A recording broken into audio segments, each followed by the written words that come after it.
Hi, Jason Wood here, host of the Armed and Ready podcast. Thanks for tuning in today. We have a really great guest, Gary Roth, Skyping in from Birmingham, Alabama. Let's go check it out.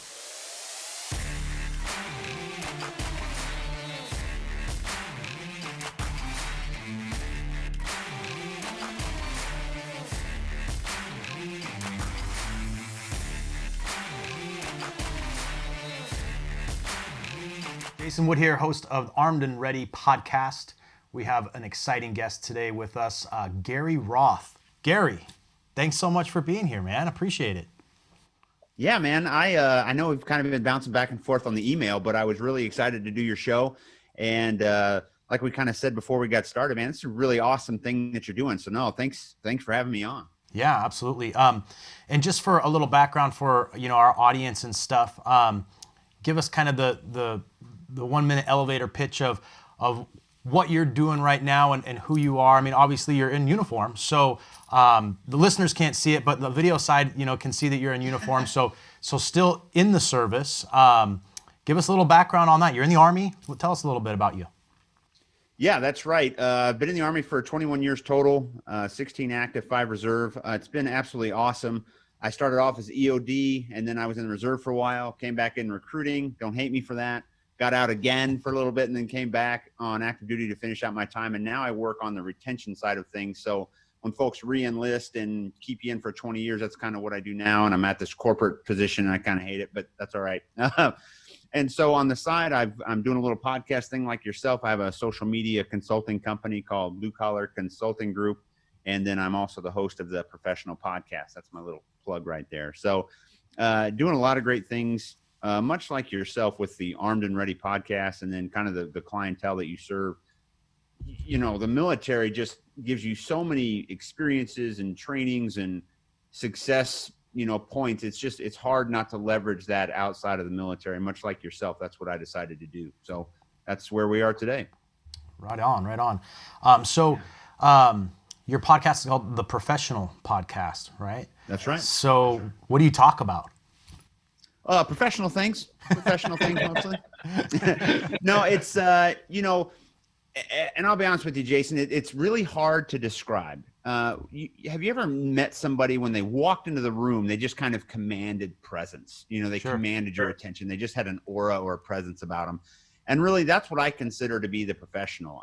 It's somebody that is just self-confident, somebody that is knowledgeable without being, like the absolute technical expert, a good leader. So I touch on things from, talking about job placement, discipline, physical fitness even.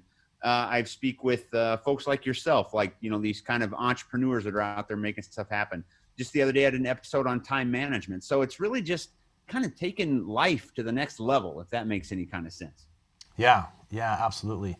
It all hits home, especially like in my business in the mortgage industry, all of that plays into it, right? From the marketing aspect, branding, the time management, like all of that is a component of what I do professionally beyond just engineering the loan itself, right? There's all these other components to it. So that's pretty cool that you get to touch on that. And so you do a lot in that consulting space for social media and stuff. Are you consulting for like the military or just individual corporations, or who's your client base?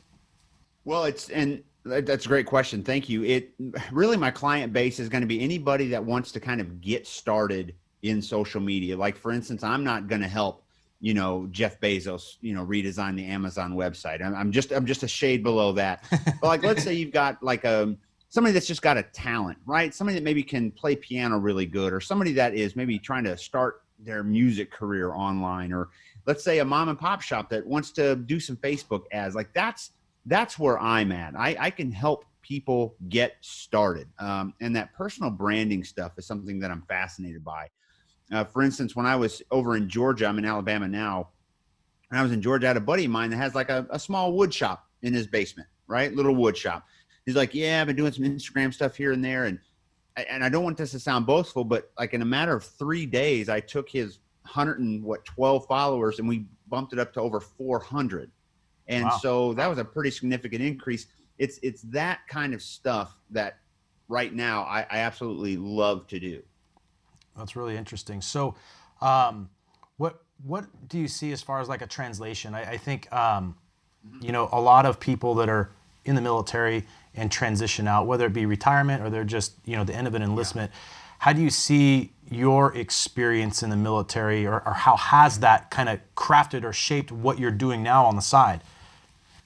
Well, I think, and you know this as well. I mean, like look at you right now. You're very well dressed. You have a tight haircut. You were timely with your appointments, and so those kind of intangible skills that you possess, that I possess, that's probably the most easy to recognize skill set is just that self-discipline. And so that self-discipline, like what you do in your business, is going to be making sure the paperwork is tight, making sure that you arrive on time at appointments. For me, it's making sure that you use the proper hashtags, that things are consistent. It's, you remember in the military, attention to detail, right? That self-discipline that drives you. So those are some of the tangible skill sets that most military veterans have.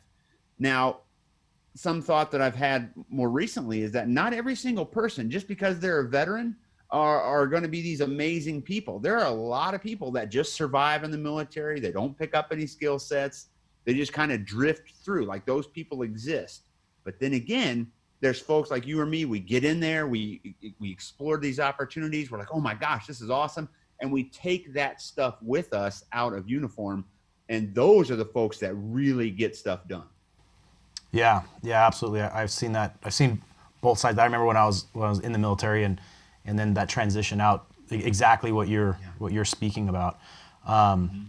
So, tell me something about, like, being in the Army for 20 years. I mean, that's an accomplishment all in of itself. You've probably had some really cool deployments or stories and things like that. I mean, anything you can share with us that you think would be kind of a neat story? Well, I wish that I had some really cool classified stuff that I couldn't tell you, or maybe I do, I don't know. But so when I used to defuse bombs, so I used to be EOD. We had some pretty interesting stuff happen. There was a time where we had to, in southeastern Missouri. I was stationed at Fort Leonard Wood. Where were you stationed in the Air Force? In Nevada, in Reno. Okay. Yeah. So the rest of the world in the Midwest is kind of where I was, and in southeastern Missouri, there was a marijuana field that was actually booby trapped, and so we had to go in there and clear those up. And the guy had made, like, I'm holding my hands up to the camera. This would be real good for the podcast, but he had like a Claymore mine, but with a shotgun shell kind of manufactured in there with a spring-loaded trigger, and he had 3 or 4 of those kind of protecting this marijuana field, that was pretty interesting. Let's see what else. There was one of my first situations that I had to run, and I hope I'm not going to be too gory for your show, but there was a standoff, and the law enforcement particular agency had actually shot the guy above the neck, so in the head, and it was a rather messy scene. And we had to go in over that to clear the house because he said he had his house booby trapped. Oh, gosh. And so young 19-year-old me, never seen anything in the world, had to deal with all that nastiness. But yeah, it was really cool stuff. I mean, anytime you can blow something up, is there anything much better than that? I don't know. Not really. Yeah, I mean, that's the glory in the military, right? Is the shooting guns and blowing things up, right? Make stuff blow up. Yeah, I mean, that's the kind of stuff you're going to talk about. And then on the more heartwarming side, I did help a lot of young men and women in the recruiting command make that transition.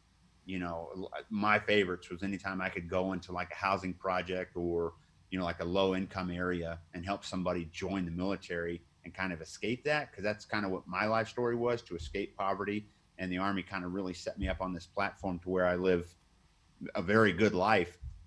And so anytime I could do that, man, that was just really, really, a moving kind of situation. Yeah, I'm sure you get to see all walks of life in the recruiting element. Boy, yeah, it's unreal. I mean, big mansions to where there's holes in the floor. I mean, it's you see everything. It's really incredible. That's cool. I mean, I got to imagine you talk to them a lot about this too, but tying kind of into the theme of the show, Armed and Ready, which is I guess the summit is really preparedness, right? How does Armed and Ready fit kind of with what you do today, or how do you think about that with what you're doing, whether it's in the military or kind of the side stuff that you're working on?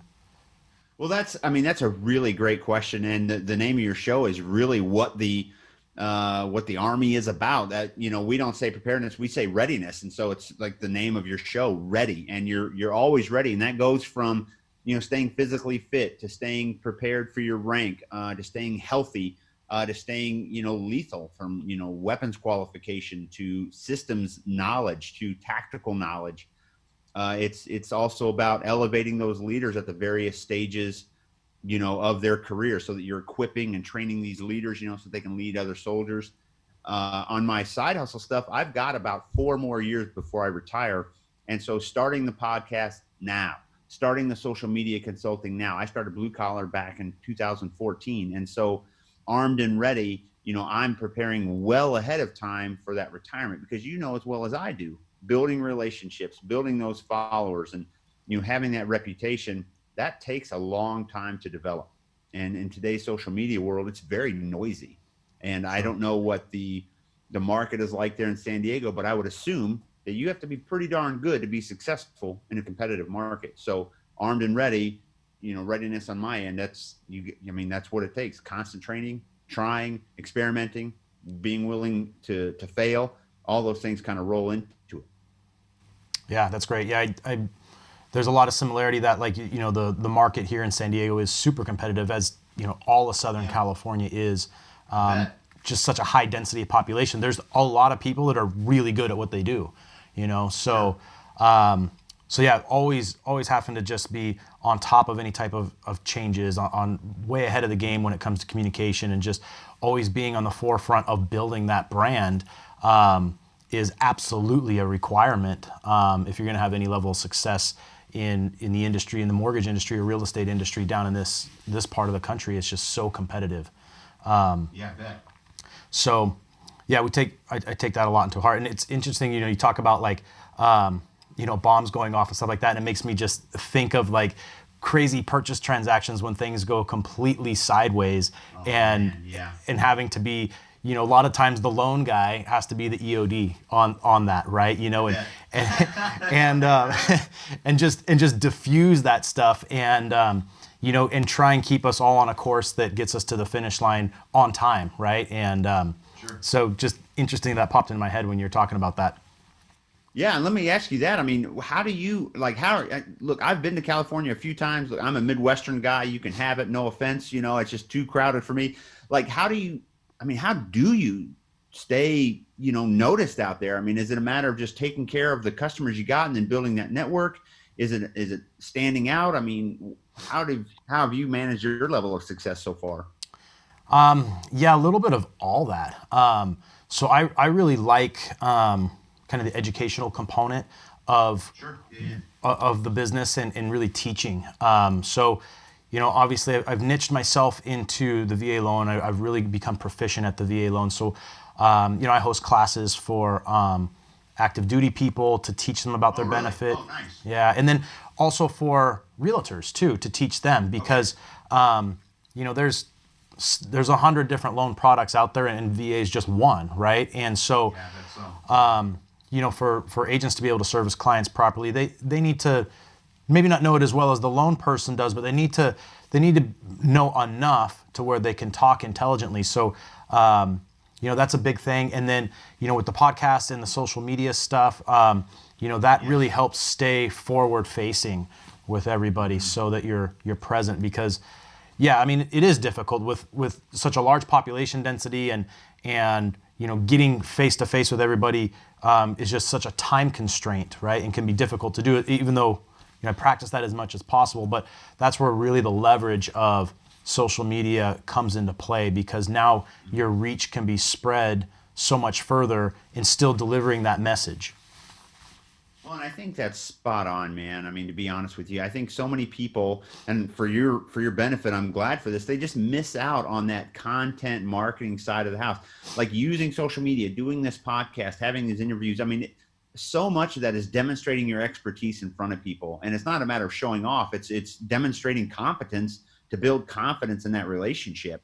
And so if I'm going to reach out and meet somebody, and I see a guy that's got 14 videos on the intricate steps within the VA loan process. Who do you think I'm going to go with? I mean, obviously this guy that knows what he's talking about versus a catchy smile. And so I fully support, like we said, kind of in the warm-up call, just how smart of an idea that is. And I think that, like what you said, that innovation, the education, I think that's absolutely huge. Yeah, it's a big part. The military does, as you know, a great job of building leaders, building warriors, getting us ready for battle. I mean, there's no better educator in that realm. But the place where they really are not good is in educating on what our benefits are, finances, VA benefits, things of that nature. And a lot of that, sad to say, a lot of that isn't known by military members until they're getting out. And they start learning about it, or if they've learned about it ahead of that time, it's from someone in their shop they've talked to, and they kind of got some hearsay, and they know two truths of the whole thing, and there's just a huge gap, and it's sad because, as you mentioned, how the Army has really helped set you up for a good life. I mean, the military really can provide an amazing life for people in the military if they just knew what was at their fingertips. Oh man, yeah, so true. Yeah, let me jump in there on that, Jason. So my organization now on the retention side, we work with Army Reserve soldiers, and so there's Army Reserve soldiers, National Guard soldiers, the part-timers, they got a lot coming at them, civilian and military requirements kind of all at once. And so I have found when I was in Georgia and I was actually retaining and re-enlisting soldiers that the ones that used their benefits, that knew what benefits they had, those were the ones that were the easiest to retain because they see the advantages. They're taking advantage of those benefits. And so for somebody like yourself, it'd be a godsend if you have the opportunity to get into those reserve units too, because they desperately need to hear what you have to say.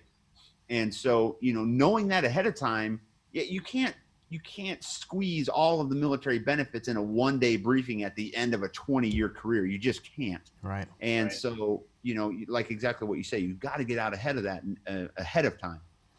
Yeah, absolutely. And the advantages are so awesome. I mean, especially when you're active duty, right? You have your BAH. Yeah. That's tax-free money to buy a house. I mean, I don't know if you've ever played around and done the math on it, but if you were to look back at your 20-year career and just add up the BAH, and look at that number. It's probably, I'd be willing to guess, you're probably $600,000 to $700,000 that has been paid tax-free over that period of time. And just think just think if that's applied into real estate, right? Which is the greatest wealth creator in our country, which is real estate. And that money's for housing. So, I mean, it's almost a no-brainer, but the lack of knowledge of the ability to go out and buy real estate and how to do it and so on and so forth is the limiting factor, right? So, yeah, we're hoping to just, knock through that barrier a little bit more because the opportunity for someone in the military to create wealth for themselves and their family is probably no better positioned in any other capacity in our country than being active duty in the military. Absolutely right. And especially as you get a little bit further in your career, get a little bit more rank on you, get a little bit more, money per paycheck and things like that. You could really, really do a lot with it. I mean, I have owned and paid off 2 homes, both with VA loans. So I know the values there. The BAH is like exactly what you say. It's a tax-free benefit that is yours. Here you go. Spend it, however you want. And, you're right. It gets into, that personal responsibility, that self-discipline. You got people riding around in these fancy cars that stop. You don't need a fancy car. Put that in a house, put that in a freaking piece of property, something. Exactly. Yeah, I'm sure you can, tell me all about it, but it's just man, it's super frustrating when folks just blow their money. Yeah, it is. And just, going on base and you see, I mean, there's some nice cars on base, real nice cars. Very nice cars. And I mean, I look at some of these cars and I'm envious being a car guy. And then I think, they're probably not owning a house because that car payment's probably $700-800. You are correct, sir. Yeah, and it's not an investment vehicle. They don't own a couple of houses and, they're buying that car with the rent money. No. That is, right. Here is half my paycheck, and it's something that's just going to, lose value very quickly. Right. Spot on. Yeah, I mean, your average car payment's about $500 a month nationally. That's $100,000 in mortgage financing. Yeah, that's a whole house. Yeah, that's a whole house, and spend it on a car. So yeah, it's just that lack of education. It's not to point blame, but it's really just to point out the fact that there's a gaping hole that needs to be filled. And so, that's what we're working on, and part of the thrust of my business and the Armed and Ready podcast is to really, prepare people for the opportunity that's lying right in front of them. So smart. And education, you're right. It's the absolute key. Just show me what I can do. Yeah. Yeah. Well, Gary, I want to just thank you again for spending some time with us, man. It's been really great to have you on the show and get to know you and a little bit about what you're doing, and would love to have you back and maybe dig deeper on some of this stuff another time. Oh yeah, absolutely. And again, I love what you're doing. Great show, great concept. The education piece, the content piece, absolutely love it. Really, really glad you guys had me on the show. I feel very humbled and honored all at once. Awesome. All right, Gary. Well, thanks, man. Have a great day. Yeah, all right. Thanks a lot. See you, Jason. See you. Thanks for stopping by today on the Armed and Ready podcast with our guest, Gary. If you have any questions, please feel free to reach out to us here at the Armed and Ready podcast.